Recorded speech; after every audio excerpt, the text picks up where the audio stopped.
10 साल नरेंद्र मोदी जी रहने के बाद भी हिंदू खतरे में है, मजहब खतरे में है, ये मूर्ति खतरे में है। इसका मतलब गिरिराज जी को औकात नहीं है। इतना दंगा हुआ, बीजेपी वाले निकले। नालंदा में दंगा हुआ, बीजेपी वाले निकले। सासाराम में दंगा हुआ, बीजेपी वाले निकले। सब जांच में इसके विधायक निकले। तो वहाँ भी यही होगा। आप देख लीजिएगा, बीजेपी वाले निकलेंगे, आरएसएस निकलेंगे, विश्व हिंदू परिषद निकलेगा, देख लीजिएगा। जो देश का पीएम या गृह मंत्री जी पूरा का पूरा आगे में पर्दा लगा करके पढ़ेंगे, भाषण देंगे और हमेशा देश की पॉलिसी की बात करता है। देश बात करता है इंटरनेशनल, हमारा देश प्रगति कर रहा है कि नहीं। हम प्रधानमंत्री से कहेंगे इंडिया भारत करने से अच्छा पहले बलूचिस्तान को आप पाकिस्तान से अलग कर दीजिए ना। यदि आप इंडिया की भारत का आप आज़ादी चाहते हैं तो करिए बलूचिस्तान को अलग, और भारत को आज़ादी चाहते हैं और भारत की बात ही करिए ना। आप कहाँ कोई दिक्कत है भारत और इंडिया में? हम तो भारत कहते ही हैं, देश कहते हैं। तो सबसे पहले चाइना को औकात बताइए ना। चाइना जो आपके भूटान से लेकर के नेपाल, बांग्लादेश, श्रीलंका, अंडमान निकोबार से लेकर के सब जगह बेस कैंप बना करके पूरे भारत को चारों तरफ से घेर रहा है और घेर चुका है। आपके सबसे नंबर 1 दुश्मन हैं। तो चाइना की बात क्यों नहीं करते? चाइना की बात करिए। भारत कब सशक्त होगा? जब हम चाइना को मुंह तोड़ जवाब देंगे, जब हम यूरोप को मुंह तोड़ जवाब देंगे।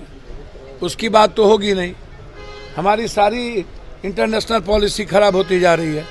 विदेश नीति पर कोई बहस नहीं हो रहा है, इकोनॉमी के नीति पर कोई बहस नहीं हो रही है। बस बहस ये तो कांग्रेस मुक्त कर रहे थे भारत, अब बीजेपी मुक्त हो रहे हैं। क्या करिएगा? अब तो सतपाल जी ने काम लिखित दे रहे हैं यदि जीत गया तो। पुलवामा के बारे में सतपाल जी जो बात उठाई है, तो पहले आप ये चर्चा कीजिए कि भारत के बारे में क्या कहना है।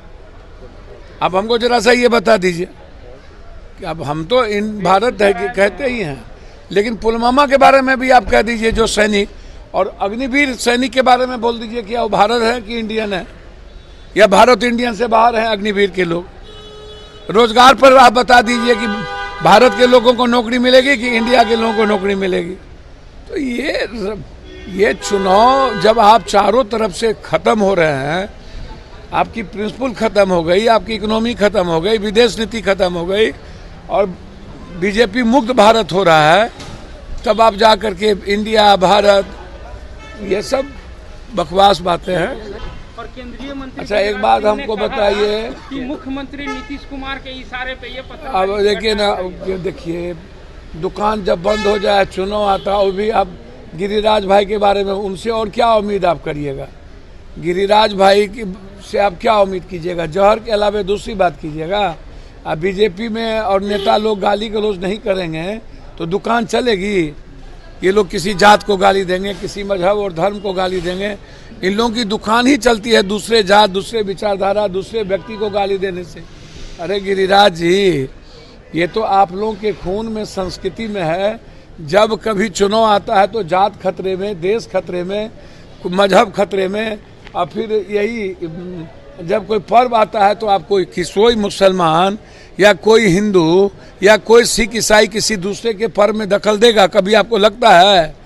ये सारा साजिश होता है बीजेपी की, और बड़े मजबूती के तरीके से, गंभीरता से ये लोग ऐसी साजिश को रचते हैं, ताकि पर्व ही एक मौका इन लोगों के पास होता है कि जहाँ पर ये लोग दंगा, नफरत, जाति का उन्माद फैला करके राजनीति कर सकते हैं। नीतीश कुमार के इशारे पे ये सब चीजें सर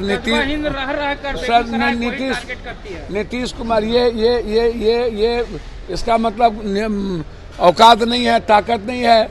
10 साल नरेंद्र मोदी जी रहने के बाद भी हिंदू खतरे में है, मजहब खतरे में है, ये मूर्ति खतरे में है। इसका मतलब गिरिराज जी को औकात नहीं है, हैसियत नहीं, और नीतीश कुमार जी का ये संस्कार नहीं है। मैं नहीं मानता, वैसे तो इस देश के किसी नेताओं का ये संस्कार नहीं होगा कि किसी नफरत पैदा करके राजनीति, लेकिन नीतीश कुमार के बारे में मैं जानता हूँ कि नीतीश कुमार जो राजनीति करते हैं उसमें पत्थर फेंकवाना या किसी को बचवाना या किसी जात को गाली गलौज करना वो अलग बात है कि नीतीश कुमार जी की अपनी राजनीति है, अपने तरीके है। लेकिन नीतीश कुमार जी नफरत की राजनीति नहीं करते। और मुझको लगता है कि पत्थर फेंकवाने और पत्थर वाले को बचाने कि जब सब कुछ सीसीटीवी है और आप हमेशा जितना दंगा हुआ बीजेपी वाले निकले, नालंदा में दंगा हुआ बीजेपी वाले निकले, सासाराम में दंगा हुआ बीजेपी वाले निकले, सब जांच में इसके विधायक निकले, तो वहाँ भी यही होगा। आप देख लीजिएगा, बीजेपी वाले निकलेंगे, आरएसएस निकलेंगे, विश्व हिंदू परिषद निकलेगा, देख लीजिएगा।